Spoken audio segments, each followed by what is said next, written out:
but I think it's time for our first poet. So I'm part of a poetry group, King's Poets. We meet every fortnight, give each other feedback on our work, and we have quite the queer contingent. Our next poet is part of it. Olive is part of it. Olive is going to be here live on stage next month, supported by Richard Scott. Tonight she's working the bookstall. We have a fabulous array of incandescent books for your perusal and purchase, and indeed a pamphlet, a fabulous pamphlet by, it's called Honesty Mirror. It's by our next poet. Will you please welcome Ellen McAteer.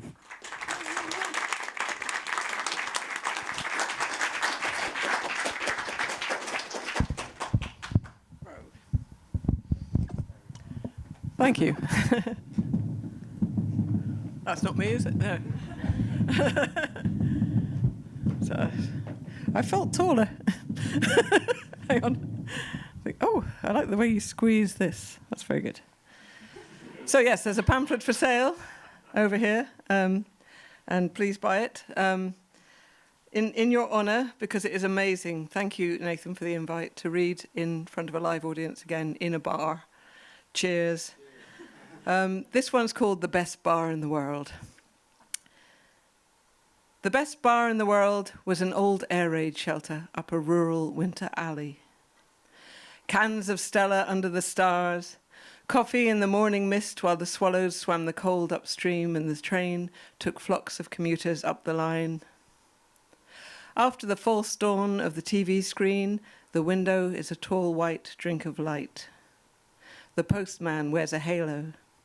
The bus shelter fills with gold, spills it onto the platform as a wave of gulls catches the light on a turn.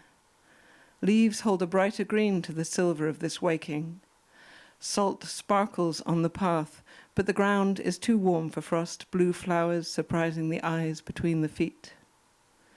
Tell me, would I see this glory if other people had not worn me down to this? A brown leaf spinning in the busy wind, a veined, dry thing, not registered by passing eyes. Thank you. I had envisaged a lectern. This is not working. Hold on. Yes, go in, please, while I shuffle papers. Here we go. This is why I'm clutching a drink, because this next one requires it. Keeping on a theme, it's called Mother's Ruin.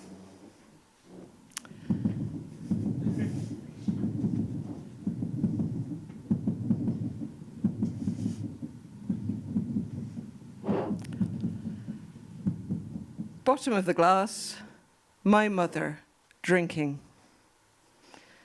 I tip the crystal tumbler, and there she is, lost girl on the rocks. Laurel Street kitchen table, Christmas 1999. Bubbles eat her face.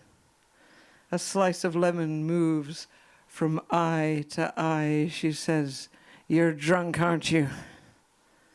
Like I'm a limb of hers, a whim of hers, a bedtime hymn of him and her. A hand that fumbles the keys in the lock, legs that won't behave on the way home.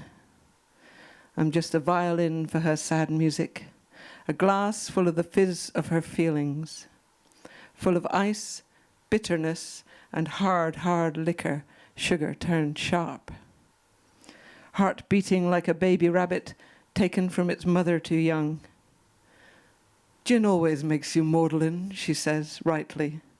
I put my hand over the glass as she tries to fill me up again.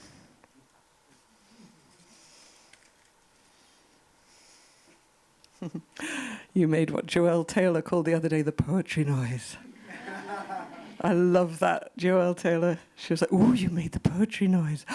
It's quite pervy, isn't it? But you can make it. This one's called, talking of pervy, The Church Elder. He is a black crow stalking the raven congregation in their oiled raincoats. The women are pigeons in their plain scars, but here is one who seems a robin redbreast, bright-eyed and laughing in her flowered blouse. He passes her, his face a gargoyle of the others' sharp-beaked scowls. In church he raises his eyes to lead the prayer and notices the bosses, budding, dark and intricate. Much later he wakes shaking from a dream where he is in the graveyard, gorging himself on wet, red berries. This next one is in Poetry London, issue 100. I work for Poetry London magazine, so I have to get a plug in there. And for the 100th issue, the editor actually let us poor plebs who work hard and get all the money in and stuff actually publish a poem. So this one is called My Mother's Snake. Her hair cropped cancer close and molting. Her face, white translucence of empty scales, clear and puckered. Bare feet shucked cold blue devoid of blood. Only her eyes still bright as she wriggles the skin of life almost off her. This needs 2 hands.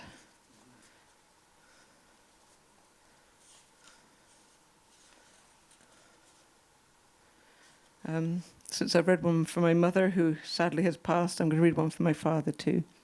The thing I discovered when my father died was that, well, anyway, with the undertakers we had, apparently they don't wear shoes in coffins, so the shoes that we'd got specially were not needed. So this one is called The Dead Go Barefoot. I'll have to be Shanks's pony, my father tells me even now as I walk the London woods carrying my anger as he did, limping as he took the miles on a shattered toe unnoticed till it fused and broke his stride. It'll have to be rebroken, the doctor said, but no. Drinking to dull the ache, he chose to keep on walking.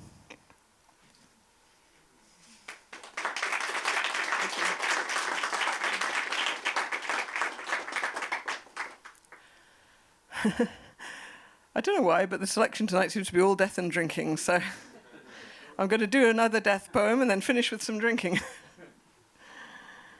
Sorry, that's a bit flippant, but I don't know about you. I think all of us in this latest plague have lost a lot of friends. I lost a really good friend, Enid Crow, just before Christmas. And the way that things have been lately has reminded me of another plague in the 80s in which I lost lots of friends. So time comes around, I guess. This one's called The Lamplighter, and it's for Enid Crow. There has been glass between myself and my good friends for too long. We wear thin. Our lights are fading, flickering out without this warmth between us. One friend will never reach out again from behind the glass, scare cats with her music, grab hold of me on Greek Street outside the Coach and Horses, teach me to feed chickens when my troubles trouble me. I saw her first through a window at that party in the tenement, sheltering a vital flame, igniting lanterns one by one, kindling answering smiles. From the darkness, faces blank upturned pennies waiting for the heat and change of the stamp. The lamplighter has passed, the glass has gone dark.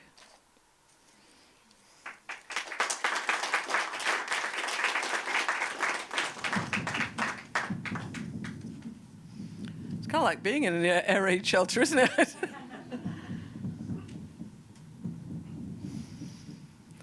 So this last poem, because we've got to get Andrew on the train, which I think might be passing overhead at this moment. This last poem, I've been writing a lot about my family, about history, and I'm from an Irish-Scottish background. Basically, there's a lot of drinking, and so this next poem is called "My Deep and Gorgeous Thirst," which is a beautiful quote from the Philadelphia Story, the film. If you know, Cary Grant says to his ex-wife, "You've never understood my deep and gorgeous thirst."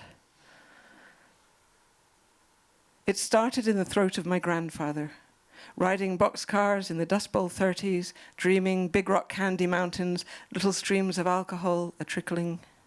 shipbuilding in Glasgow, wartime, pubs that opened before dawn to dull the drouth of the night shift. It sang from the throat of my grandmother, Irish cummal-yees, crack with Rosie Moore, Feywild tales, ghosts and playing cards, her jealous husband spitting in the fire, banshee sheep crying like children, beaten children greeting for a wee bawbee she never had. It mumbled from the smothered mouth of my mother's mother, pilot's widow, honeymoon crashed with the plane, child actress become child bride, to an old man who could keep her. He stopped her playing piano, sent the kid away to school. It rang through the hangry, damaged body of my mother, whom they called Shy for Child, in boarding school at 3, forbidden to sing, mouthing words, till the nuns, in pity, fed her as she carved her anger on the walls, which taught her to protest.